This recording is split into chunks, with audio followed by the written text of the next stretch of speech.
mbola tsy fantatro ny politika zay hoentin'ny gouvernemanta vaovao hitsangana eo. Fa fatatsika ny fahasairana ny commune urbaine Antananarivo ny amin'ny resaka arabola amin'izao fotoana izao. Ny antony dia tsotra fotsiny, tsy dia tsara rafitra loatra ny fipetraky ny lalàna sy ny politika ny eto amin'ny fanjakana amin'ny ankapobeny ka lasa mandringa ny commune urbaine Antananarivo noho izany. Ny gouvernementa britannique amin'ny anaran'ny ministère fanabeazam-pirenena, amin'ny anaran'ny commune urbaine Antananarivo renivohitra dia manapaka ity romantia.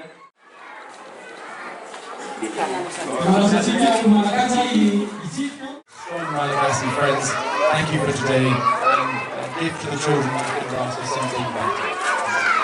So na sigareta metsika teatra mafia rehefa toa ambassadeur. Zay zany a. Gazety teo hoe eto amin'ny commune urbaine Antananarivo zany amin'izao fotoana izao dia misy ny ankizy tsy afaka miditra an-tsekoly satria tsy ampy ny trano, tsy ampy ny lakilasy zany. Tany Ambodiady zay anio dia nanambaran'izany tamin'ny tenanay ny tompon'andraikitry ny tany Ambodiady ny amin'ny tsy fahampian'ny toerana zany ny anarany ankizy. Izany zavatra zany tsy maintsy eritreretina tsara ary nanaovako antso avy ho an'ny tompon'andraiki-panjakana ny ministera hoe tokony fanometanana ihany ny amin'izany fanamboarana ny trano ho an'ny zaza zanatsika izany, tsy maintsy jerena akaiky zany. Mahakasika ny hoe fotodrafitrasa amin'ny hoe rano manokana indray manahoana ny hitatsika moa tatoato fa nisy ny andro iraisam-pirenena ho an'ny rano. Ny rano dia zava-dehibe ho amin'ny fiainan'ny olombelona ary araka nambarako teo hoe ny rano no talohan'ny zavatra rehetra. Mbola tsy mifono zao tontolo zao zao hita maso zao ny rano no ny androany. Ka ny rano raha ny programanay ho amin'ny commune urbaine Antananarivo dia atao lahara-pahamena. Lahara-pahamena ny amin'ny fanadiovana, ny amin'ny isotroan'ny vahoaka rano. Misy laminasa izay nataony toy ny fikambanana hoe WhatsApp tony ny Water Aid, ny Care, ny Diorano Wash izay mendrim-pide rano. Satria ireny fikambanana tsy miankina amin'ny fanjakana ireny dia vatsian'ny firenena vahiny koa vola ahafahana manampy ny tanànatsika ny eo amin'ny rano madio fisotro sy ny fidiovana zany. Ary ny fotodrafitrasa izay napetraka anio dia vokatra ireny asa ireny.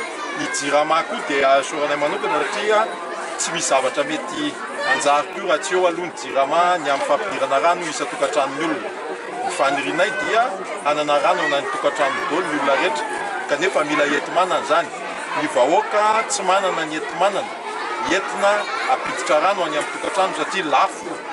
Fa itony fikambanana itony zany izay miaraka amin'ny fanampiana vahiny no manipiditra tsikelikely amin'ny vidiny mirary izay ifanarahana amin'ny JIRAMA ny rano fisotro sy fidiovana ny tokantrano.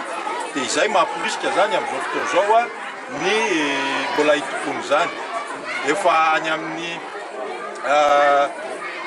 10 hetsy amin'izao fotoana izao no olona voakasika ao anatin'izany laminasa izany 10 hetsy mahery.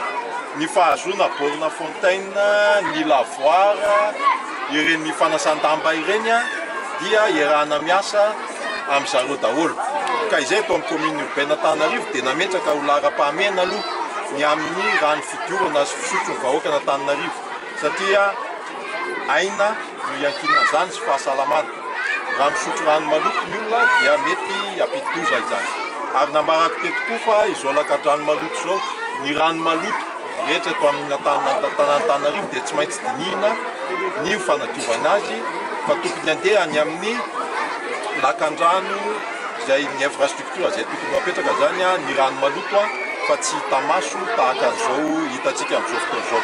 tsy vita ray andro zany, tsy vita amam-bolana zany, fa ny fandiniana an'izany sy fametrahana an'izany any politika entinanao an'izany dia tsy maintsy apetraka dian'izao mba tsy hiaina ao anatin'ny lototro ny vahoaka ary ny fametrahana ny lavapiringa eto amin'ny tanàna Antananarivo araka ny efa nambarako tamin'ny tompon'andraikitra rehetra dia tsy maintsy anaovana etude izany mba tsy hanao ny maloto eny amin'ny tsy tokony anaovana azy ny vahoaka na dia ny tsena fotsiny ary dia fantatro ny zavatra misy eo anatin'izany tsena izany ka tsy maintsy alamina ny fahadiovana eto amin'ny tanàna Antananarivo.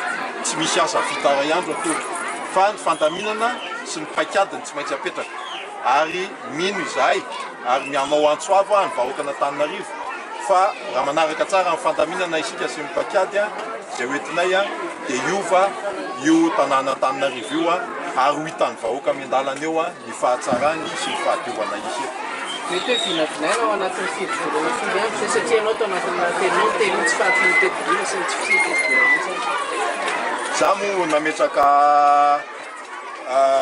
drafitr'asa ao anatin'ny enim-bolana izay efa nambarako tamin'ny vahoaka tamin'ny alalanareo mpanao gazety. Iny dia tsy maintsy atao iny fa ny amin'ny resaka fanadiovana tahaka an'izao kosa tena hoe fanamboarana mihitsy ny tanàna amin'ny ankapobeny tsy vita ao anatin'ny enim-bolana zany fa ny zavatra azonay atao ao anatin'ny enim-bolana dia ny ametraka ny etude sy ny lamina ny drafitr'asa rehetra tokony atao amin'ny manaraka rehetra ahafahana mahatratra ny tanjona oka tsy adinontsika fa isy ny fifidianana ary isy ny be ny tanàna izay voafidy vahoaka ho avy eo. Ny andraikitray dia ny anamora ny asa ny olona izay ho avy eo na iza izany na lahy zany na vava fa ny andraikitray dia ny anome zany hoe atotantaratasy na zavatra tsara ho an'izay olona mitsetoka tsy anao tahaka anay tsony hoe adiny efatra isan'andro sisa no atory amin'izao fotoana izao dia zany ny rythme anay ao amin'ny tobiny urbaine Antananarivo.